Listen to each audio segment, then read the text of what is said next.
Wasn't a great student, barely made it through high school, got excited in college, graduated, and I was a hazardous waste scientist, after college. Wow. So it was a government job, fancy title, a long drive from Huntington driving out to Glendale, and I did, I thought, I followed the rules, went to college, did all that stuff. You've made over $600 million in sales. That was with NewAir. What have you learned about the business to reach that level? So many things. I made a lot of mistakes. I didn't have like a business school education. I worked a lot as a kid, I had the paper route and all those things. So we always had jobs. So mainly it was, so like the main things I would say is you have to be creative and open-minded. I think most entrepreneurs, obviously when they're successful, it's because they're creative. How do you get the right people to see the same vision that you have? Okay, well, that's building a culture.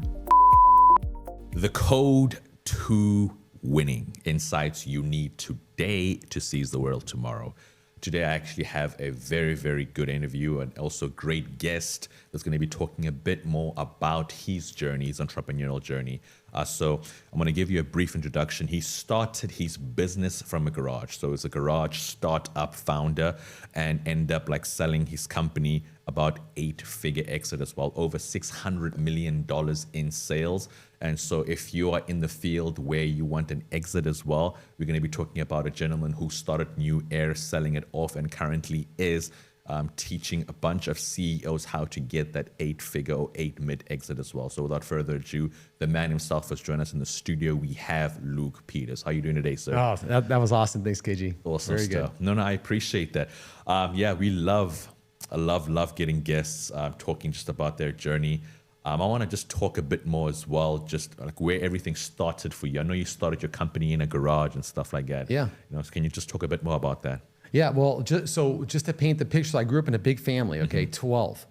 So we had anything we wanted, we had to go fight and get it. And wasn't a great student, barely made it through high school, got excited in college, graduated, and I was a hazardous waste scientist, after college. Wow. So it was a government job, fancy title, a long drive from Huntington driving out to Glendale, and I did, I thought, I followed the rules, went to college, did all that stuff. My little brother never went to school and was selling stuff online, making a ton of money driving a sports car, and I'm driving a beat up Toyota truck, across the 5 freeway out through LA to work, and he was making a lot of money and I wasn't.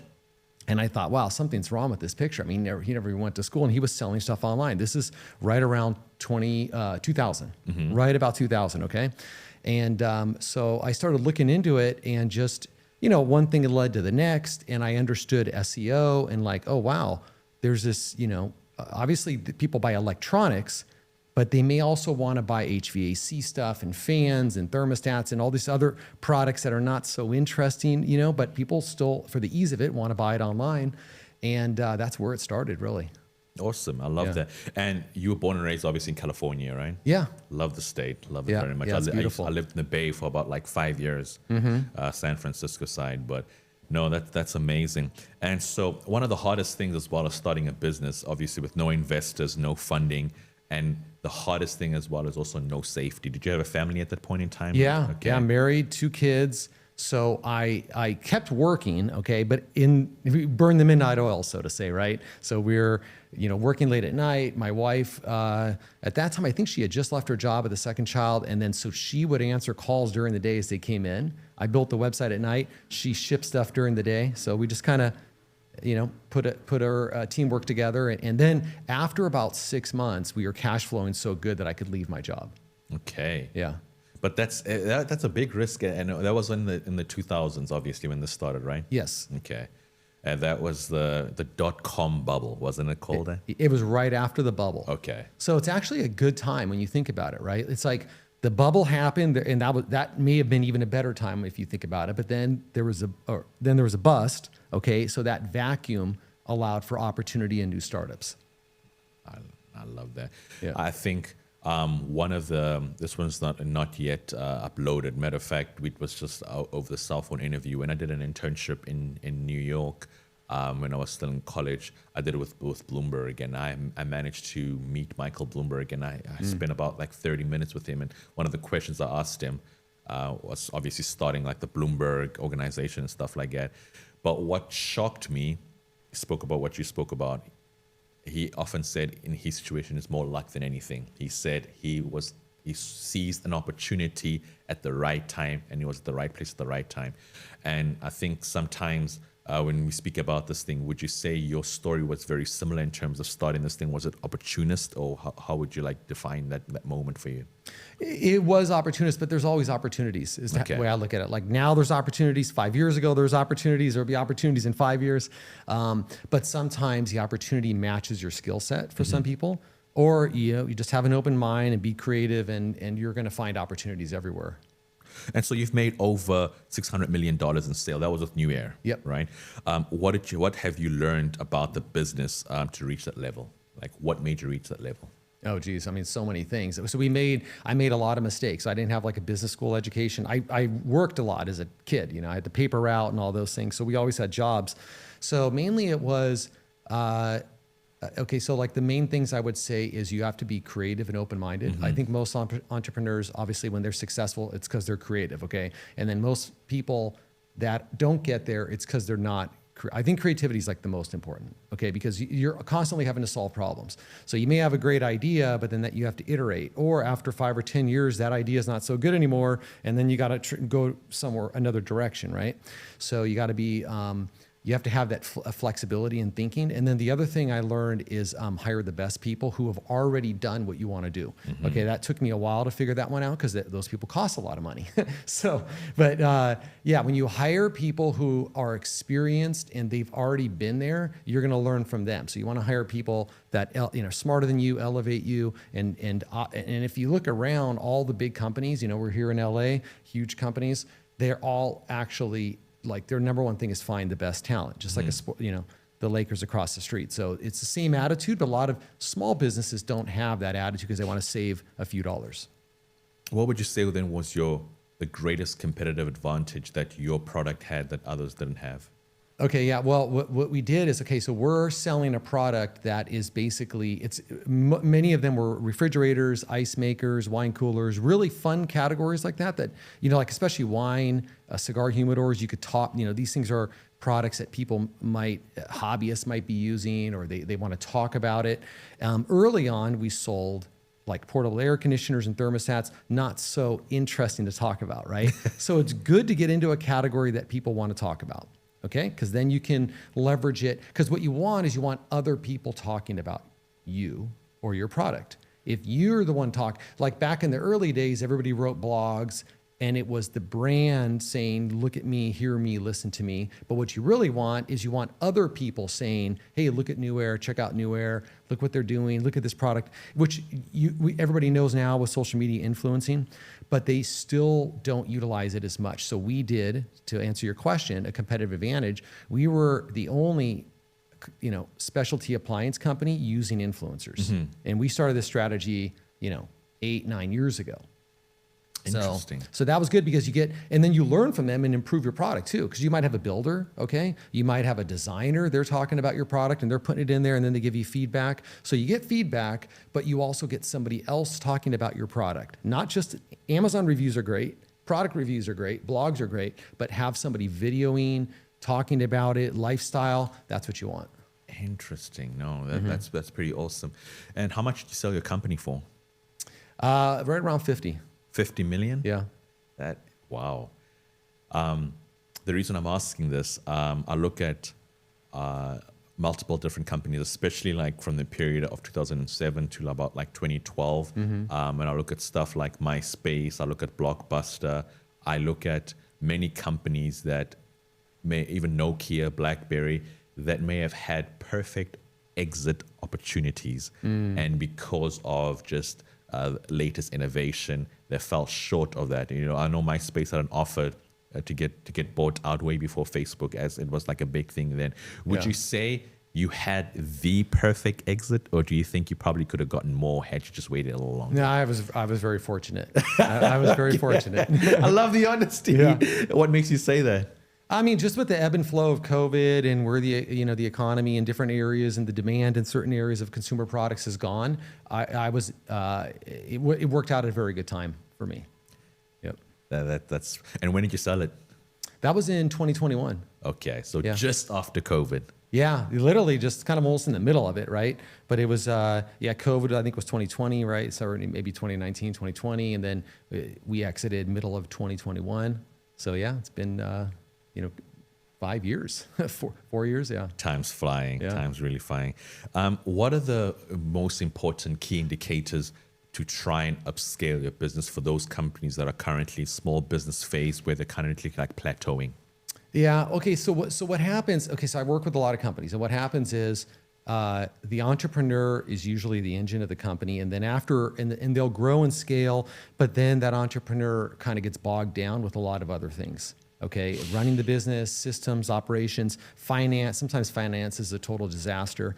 So I think a business needs, first of all, there has to be a focus on the product, and that product needs to have a competitive advantage on its offer. So whether it's a physical product, a service, whatever it is, you have to have a competitive advantage. Something that is so good, you remove all friction, and the buyer will want yours versus the competition. So usually the entrepreneur has it at the beginning, and then some competitors come in and they get busy, and so their business treks up, but then it kind of flattens out and they lose that edge. I'll say you got to keep your competitive advantage on your product, and then you have to express that, communicate that, and that's marketing and branding. Okay, and that's usually, if companies just do those two things right, they'll be successful. But the third pillar is going to be on the sales side. Okay, if you look at how a company is selling and how they're actually getting their offer out into the marketplace and trying to change somebody's mind, like to buy their product or service versus another. Most companies, many get too reliant on just being what I would call farmers. Okay, they're kind of tending to the fields. They're making sure the fields are nice and clean. What comes their way, they're happy with. Not enough are going out and being aggressively getting those sales, which you'd call hunters. Okay, so you got to get out and hunt. That would be the other thing, is and when you put all that together, you can win. It gives you a few different ways to win. You can win because you've got the best offer. You can win because you're communicating that through branding and marketing. And you can also win because you got somebody every single day calling, talking, get in front of potential customers. So you want to be doing all of those. And a lot of times, after a couple of years, the entrepreneur is like overwhelmed, still doing everything himself or herself, and hasn't brought in leaders so that they can kind of scale. Spot on.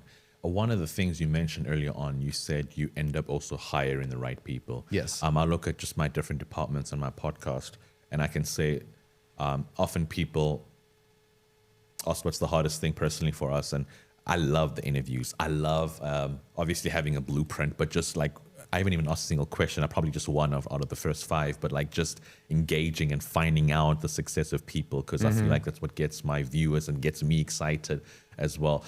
But the hardest thing, it's not even like the numerous travels. It's getting those that see the same vision as you. Like I want the reels and like the marketing side just to pop up. I want like the videos to be very unique rather than just every other podcast. But it takes, I think I had to go through about 25 editors to get the right person to say, I don't care what your price is, man. I've seen enough of your work. My point to what I'm asking right now is, how can you just create, or how do you get the right people to see the same vision that you have? Okay, well, I mean, that's building a culture. Okay, so when you build a culture, and everybody has a culture, whether they know it or not, every company has a culture. Okay, so but you want to dictate that culture in a positive way. Is you want to direct that culture as the leader of the organization. Okay, so having a culture, but the thing is, to your question, you also, I would say, maybe conversely, maybe a different way to look at it is you want someone to come in actually and challenge your vision also. So you do want the other side of it, okay? Because if it's just all your way, it's going to be hard to get the talent that's going to come in and say, hey, we can actually do it this way, and it's 10 times better. And what you want is someone who's already done that, okay? Not someone who's just talking to talk. So you want someone who's kind of, so that's how I would look at it, is hire, and it depends, on the owner's personality. Like for me, we had a very free-flowing way of communication. People disagree with me all the time, but it was best idea wins. That was the way it was. Best idea wins, okay? And so I wanted to hear those ideas. And the thing is, most times the leaders, and I made this mistake too, early on, I wouldn't let those ideas flow, okay? Because I would maybe shut people down. So you have to learn, don't shut people down, right? Because what you say as the leader matters way more than you think it matters. You're thinking, oh, that didn't matter what I said over there at the meeting, but the team hears everything that the leader of the organization says, and they may pull back, and so you have to be kind of cognizant of that as well. And then just follow up to that, then how do you earn loyalty, obviously from your team, not necessarily through fear or perks, but actual through genuine belief? In other words, I don't want people out there just having in the back of their head, like, if I get something better, I could leave, but the vision is aligned and they actually believe in the mission. Yeah. Well, I think the thing is, what I think a lot of entrepreneurs do is they worry too much about, this is a human trait, okay? We worry too much about what other people think of us, okay? This is a human trait, okay? Facts. There's a lot of books written on this, by the way, okay? So I think the quicker and earlier you don't, that's an important thing because you need to be empathetic of others and understand others, but you can't make your decisions on what other people think of you. Okay, so the quicker people get to that point in their life, the better for everything in their life, not just business, right? So when you're leading a business, I think it's a big mistake to sort of worry too much about how everybody thinks, because you can't make everybody happy. So you have to set the vision. You have make sure it's good, and bring your team in setting the vision, by the way. Okay, so when you're setting the culture, setting the vision, get everybody's kind of buy-in. You can do that by knowing where you want to go. Let's say you're setting let's say a company's been around for 10 years and they've never actually written out their company culture. They've never written out the vision. Instead of the CEO just going and doing it one weekend, the CEO could still say, hey, I actually want to go here, but they don't need to explicitly say that to their team. And they can say, hey, let's have a meeting. I want to know, we need to define our culture. We need to define our future. And they can guide the team to go there, but have the team actually buy in and come up with the idea. So that's the nuance that you want to do. Awesome. I'm just very passionate about this hiring and team thing, because I feel like it's the foundation of a company, and it also sets the precedent of the direction and trajectory every company would be heading as well. Yeah. Which kind of still goes another question regarding that. When you were looking at hiring, did you necessarily look at those that were more talented or those that were more hungrier? Yeah. Okay. Well, both. Okay. But depending on the position, but I would say the mistake is when companies don't hire the experience. That's a mistake. You're always going to want to get, maybe some new up and coming hungry people that really want, and you need those, and those are your great culture fits. But you need I would say this, everybody can look around and say, how many leaders do I have at my company? How many people can I take off for a month, and leaders are going to run, not just systems, but there's leaders that can make decisions. The hardest thing to hire is somebody that can make a decision. Okay. So I would say that's what I learned later on. And there's a number of ways to do that. And it's worth using executive recruiters in a lot of cases, by the way, and paying a lot for them to do it, because that's all they do, and they don't make as many mistakes as you might, or I might. Yeah. Interesting. No, that's awesome. I think sometimes when you struggle with people that can't take initiative or actually make a decision and just do you think there's a problem right now with people and CEOs that are over micromanaging people right now? There's a balance, because there's a lot of problems with CEOs who don't know what's going on too. So it goes both ways. It's the micromanage, and then it's also, and I've been there. Everybody's been there, right? So I'm not. I was part of that problem too. But it's like I've been on both sides of it. So I think there's a balance. I think what it is you have to find a way to communicate to where you show you trust your team, right? And then you can dig into things. So you want to come from a place of, hey, let's understand this together and find the best problem, rather than let me dig into your work because I don't trust what you're doing. You see, so I do think it's important, actually. The CEO is responsible for the organization. So the CEO needs to know all the lines on the P&L. The CEO needs to understand the operations and understand their customer. So I think most of the time when there's problems, the CEO doesn't go deep, almost out of fear sometimes, fear and also being overwhelmed. So there's a lot to that. I love that. Which kind of even segues perfectly. I want to talk about Apex CEO. All right. Sure. When did you start that? A couple years ago. Yeah. Was that Really just about a year ago. I sold the business, took a little bit of time off, and then just started about a year ago. Okay.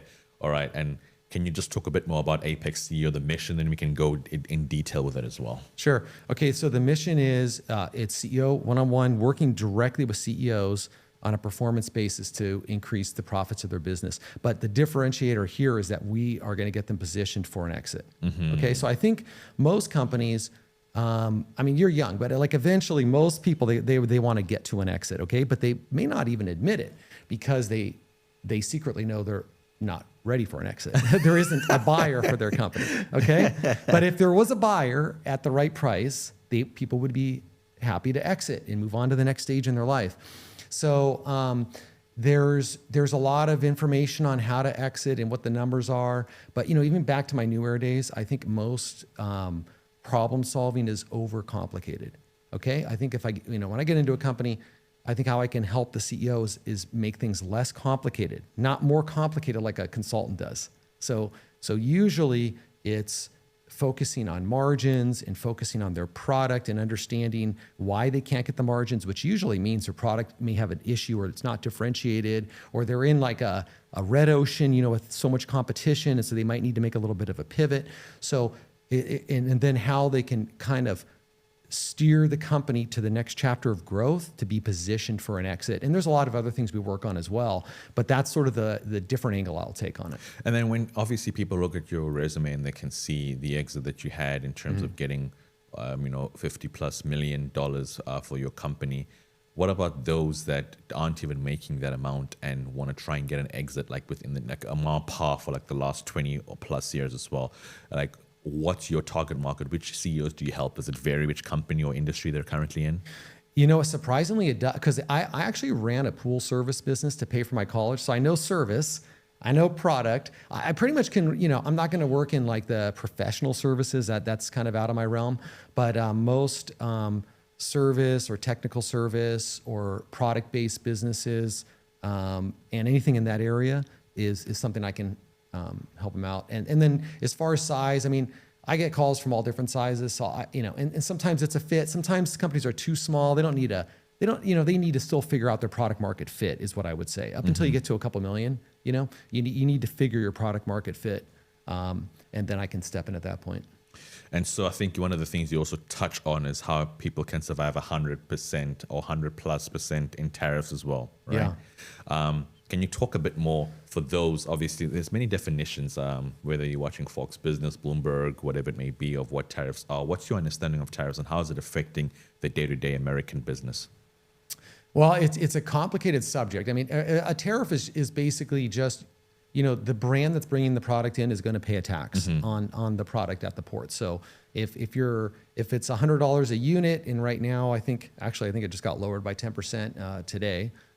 So now the Chinese tariff would, let's say, it could be 45%.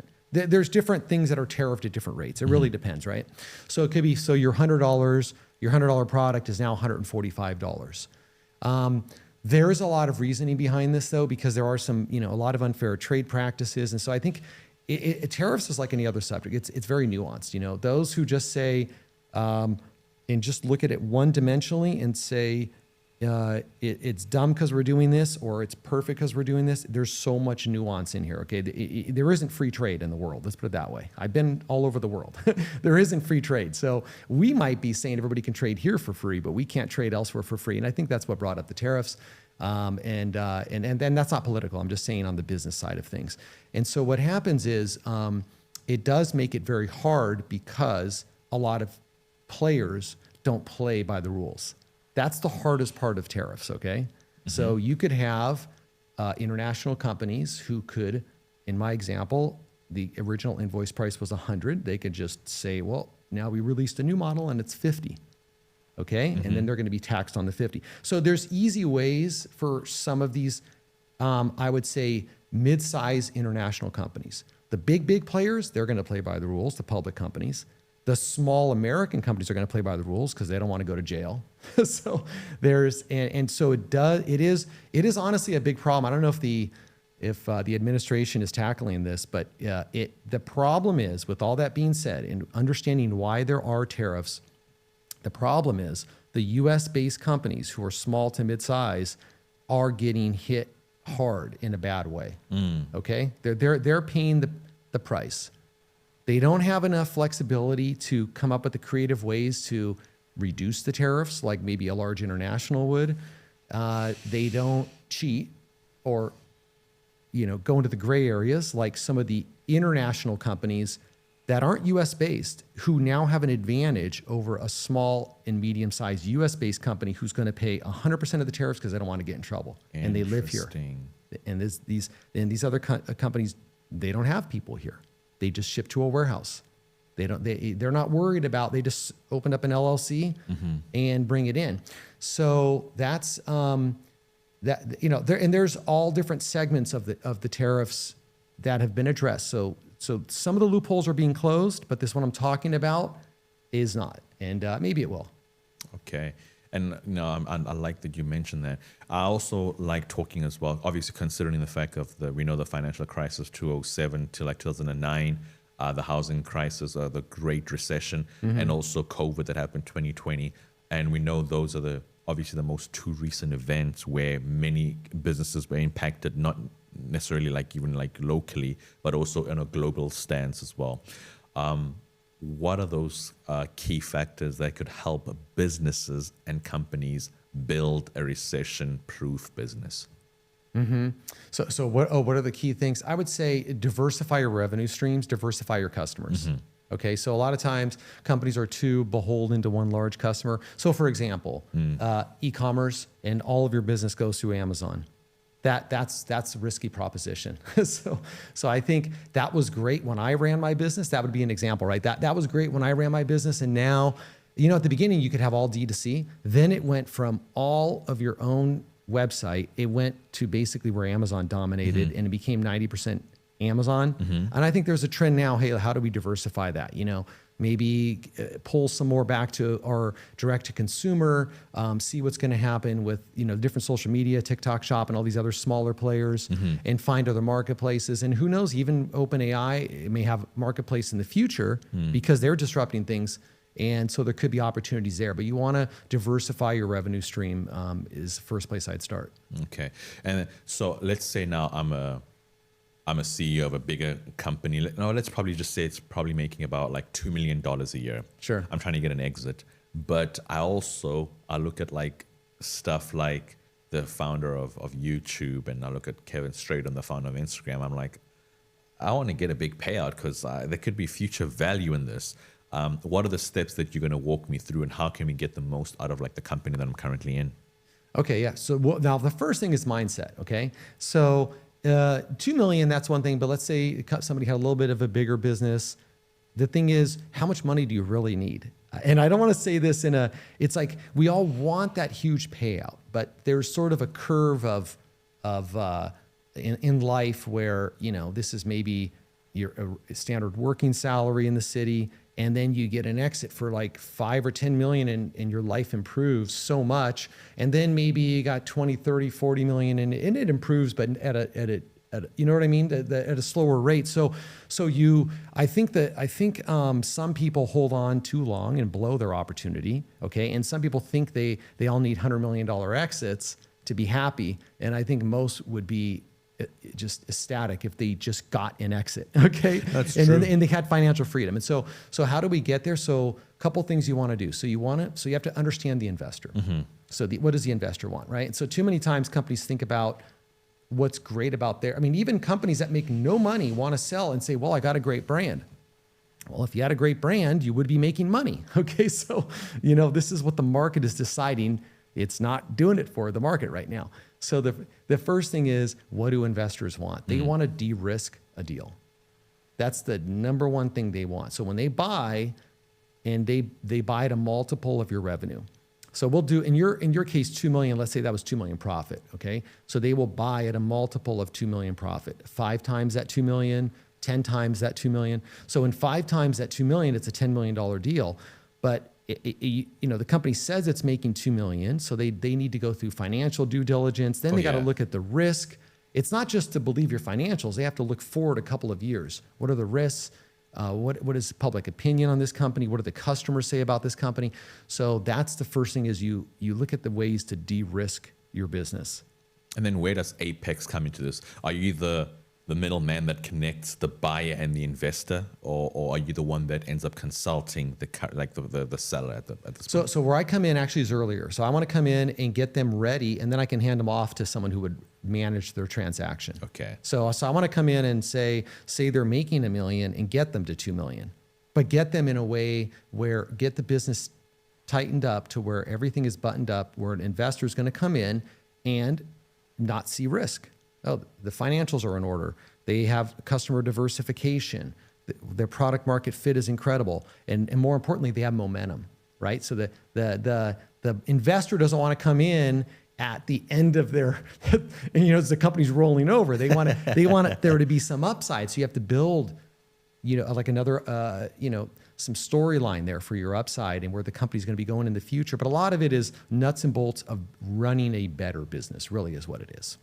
No, I like that. And I'm glad you touched on that because I obviously earlier on I gave a few examples. I gave the Blockbuster, Nokia, BlackBerry, and how that went down, and MySpace. And then obviously I gave the YouTube and I gave the Instagram. And those looking today are some of the best investments that were made because it's just been a trajectory. Stock market, it's over tenfold just increase in terms of valuation, and it's just expanded way bigger than what the actual founders visioned or even envisioned previously as well. So what's the process like? Is it like a few months of consulting? Do you work with the CEOs? How does the actual process also work on that end? I mean, every case is different. I mean, a recent case was a short-term one, went in, cut $1 million of expenses, and then flipped the forecast from a big loss to a nice profit. And that was a shorter stint, okay? Sometimes it's month-to-month coaching to grow a business to the next level because they want me for a longer period of time. So it can work in both ways, and I'm also doing a mastermind as well. But yeah, sometimes it could be a very specific project, or it could be to evaluate a company, and the owner is maybe an absentee owner. They have somebody running it, and they want to know, hey, you know what? Can you evaluate the problem at my company? Okay, I'm not getting the full picture, and they want me to kind of dive in and let them know, an honest picture of where I think they should go. Now, obviously, you've exited for about 6-7 years right now. What do you miss the most? Do you miss the chaos of the climb up or the purpose behind it? I mean, I miss the people the most, I would say. So we had softball teams, we had basketball teams, we were doing all those things. But I have a lot of hobbies. So some owners, when they sell, they have nothing planned in their life. That's why they don't want to sell sometimes. Okay, literally, they don't have anything. It's their baby. It's their baby. No, but I mean, outside of work, you need to have a life, So, yeah, and I have a family. So for me, it wasn't like a personal crisis or anything where I didn't know what to do. I was able to surf every morning, so that was nice. But I miss. It's funny because after I sold, I never slept better. Okay, you can imagine, your stress is gone. So that's a huge improvement. But then after you do that for too long, you're kind of like, okay, I need to make myself useful again. Right? So. And I'm glad you touched on that, which kind of goes, you started your company from a garage. You're a garage founder. And fast forwarding all those years, selling it for $50 million. What's the thought process the day after? Is it satisfaction? Is it emptiness? What the hell just happened? Yeah. You know what? Honestly, it's more relief because the process is going to close at that point. By the way, these processes take about a year. Believe it or not, it take about a year. It's crazy. I can't do that patience. 1 year. How about you Venmo me 25 million first? I know, but here's why. It doesn't mean that you're interacting with the buyer for a year. Okay, it's sort of like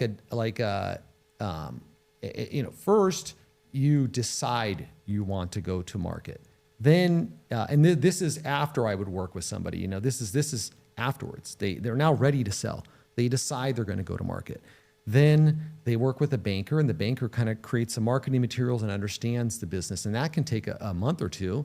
And then they go to market and they run what's called a process. And so that's sort of like you're sending it out to all these companies, and maybe 5 or 10 or 15 come back with interest, and then you go to the next stage. And so it goes on for a while. Now, you might be 6 months into it before you kind of get engaged with your final buyer, and then they can start their due diligence. Okay, so it's a process, and what happens is when it closes, it's a very long hour process. Okay, leading up to it, it's 15, 16-hour days. You're working until 10, 11 o'clock at night every day because it's a lot of paperwork. It's lawyers back and forth, expensive lawyers back and forth.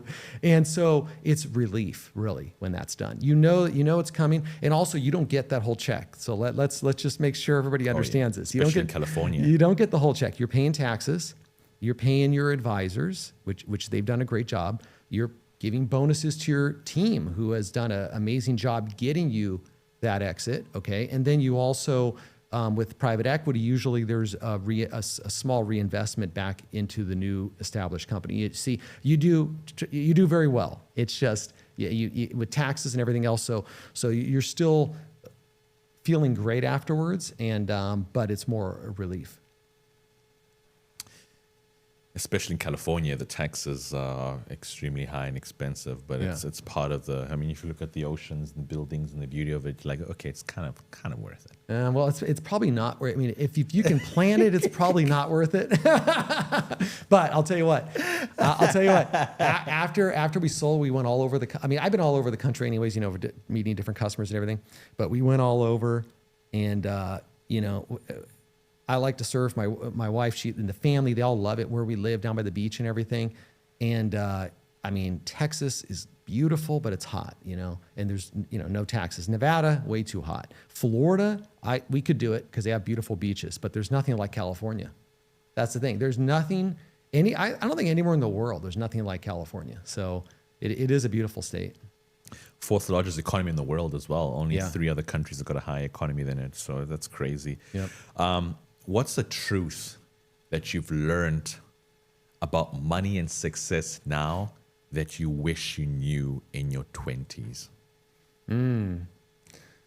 Okay, so, and this is a well-known one, but hire the best people around you. Mm-hmm. And that doesn't mean your team, just your team. That also means the best advisors, like the best tax accountants, the best tax strategists, because it's not just about tax strategy. It's about financial strategy. What type of investments you should be making and how that's going to play out in your future. So I would say that one. And then I would also say you need a lot less money than you think you need to be very, very happy and comfortable in your life. And now that doesn't mean you strive for less. It just means that you can get there quickly in life and then enjoy things. You don't need to grind it out to your 80. I believe we should always work, but it means that you can have flexibility to pursue your passion and what you want to do. No, that's perfect. Yeah. And then obviously after your exit, like, what do you miss the most? Is it the grind, or is it just seeing people progress? And what's the one thing would you say you missed as a founder and a CEO? See, now I'm back to like a partial grind now. so I'm doing that. So that the grind is good because it keeps us sharp. Mm-hmm. Okay, I just turned 52. So I mean, I don't think anybody should check out that early, right? So you want to be sharp and use your mind. But I think the biggest thing is when you're with an organization, you have the camaraderie and the friends and we still keep in touch. And I still keep in touch with a lot of team members from the company. But that changes. Now, obviously, coaching CEOs right now, is the blind spot or people that are plateauing within like that 7-figure for like the last 10 years or so, where they're just stuck? I mean, it boils down to that they're not solving the right problem is what I see. Okay, so a lot of times, every company, once they get to a couple million, like they're doing something great. You're not going to get to a couple million by just making mistakes, right? Exactly. But usually they start increasing the number of problems they're trying to solve. And that's just normal. They're not thinking, that's not what they're thinking. But what's happening is their business gets more complicated. So now from at the beginning, they had one problem. How can I sell this service, right? And they were very good at it because all their attention went into how can I sell this service. Now they have 30 problems. I've got a, operations person I got to deal with over here. I got HR issue over here. I got accounting, finance, the bank, this. And so now all of their attention is diverted into like 20 different areas, okay? So what you got to do is you got to actually, reposition yourself and say, what do I need to do? If let's say they're 2 million, they need to go to 3. What do I have to do to get to 3 to 4 and to 5? Okay, it's usually your offer and your product, okay? And then it's the things we talked about earlier. You probably don't have that outbound sales. Do you have that outbound sales covered? And the communication of your product, the branding and marketing. Now, a lot of times they were the outbound sales, okay? They were the sales leader. Now they're doing 20 things and they didn't hire another one of them. So there's nobody picking up the phones every day or getting in front of the customers every single day. So that's and so often what I find is actually very simple to solve some, I didn't say easy, because you actually have to execute, but the plan is actually pretty simple. It's usually simplifying, hey, we have to learn about the business or whatever, but then it's like really actually doing less things, but just keeping your focus on those things. And now looking back at that experience, obviously the exit you felt like it was perfect timing. You felt like the value of the company was at the point where it's accumulated so much of revenue and that was what it was worth. What was one of the hardest moments in that journey as an entrepreneur that you look back and you felt like shaped the trajectory of where you were when you exited the company? Oh, I mean, there are so many of them. I think, the theme I would say is don't take anything for granted. Okay. As we're going up to 10 million, 20 million, 30 million, 40 million, and and on and on and on, it's just never take it for granted. It's so hard to reach that point. Sometimes you get to 40 and you think, 20 is nothing, but you have to remember kind of what got you there. Okay. And then, we had a big issue when we moved warehouses. This was, I would say we might've been mid 20 millions. I think it was about that big. And this is back in, say, 2014 or 15. We moved from 30,000 square feet to 85, and it was in a new, beautiful building. The building wasn't new, but it was a new warehouse for us, and it had, 10 dock doors, and because, we're a big warehouse distribution is part of our brand because we're shipping large products. And our software, and I was just heading out on a family trip to Hawaii, okay? And our software was having issues because we had inventory in both warehouses and we're dealing with large customers, Home Depot and all the big brands, and we were misshipping their orders. And some of the orders were not even shipping. So we're missing thousands of shipped orders to these large brands. And really that could have significantly damaged or even ended the business because you could lose contracts, right? So that was a big problem that we had to overcome. I mean, I had to cancel half of the trip and stay back, and then we just had to figure out and do a lot of things manually. Instead of electronic, we're printing everything out and making sure we got all the labels for all of our orders and that we weren't misshipping anything, and that was a major problem for the company. Oh, awesome. No, I appreciate, obviously, all the knowledge you shared. It's super exciting to see where you started, where you're ending, and what you're currently still doing right now. 52, I thought you were like probably 41 or so. So you're aging like... Appreciate that. That's what $50 million can do to make you like look as handsome and happy as you are right now, right? I had a quick question. So obviously the podcast is called The Code to Winning, Insights You Need Today to Seize the World Tomorrow. After each episode, we always ask towards the end the guest what the term winning means for them. So for Luke Peters, with all your experience, accomplishments, and your success, what is your definition of winning? Well, I have 6 kids. So hopefully, I mean, at the end, the business, the money, like all that's great and everything, but hopefully, I can be a good dad and just, hopefully lead the kids the right way. So that would be winning. So I think everybody can achieve it. Everybody's life is different and everybody has different circumstances.